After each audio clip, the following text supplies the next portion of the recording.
Bigyan mo ng bigyan yung ibon mo. Isa. Hindi, managa niya ibon. No?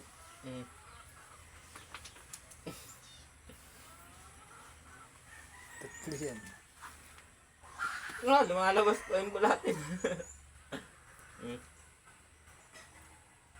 Mamaya may putik eh.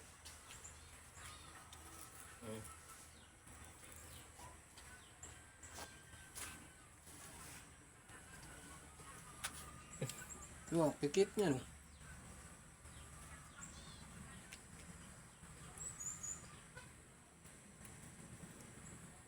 Matras yung kita. Tanga-tanga.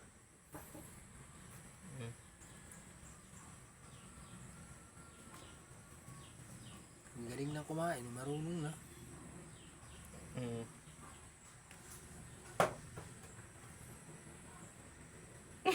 Naku. Yun. Naku, hirap na. Pinapainumin rin tubig. Painumin mo. Hindi yan umiinom. Anong hindi? Inuuhaw din siyempre yan. Tanga ka ba? Hindi inatras na naman yan. Uy. Lapit na magkapakpak yan. Hmm. Yung isa ang hao na magkaroon, ito. Kaya nga. Ganda ng balahibo niya. Puro ito pa nga ito. Anak na may pinagli sa hipon yan eh. Ang ginawa ko di matras-atras at talon. Kaya ano. Oy! Gutom ka pa yata ah.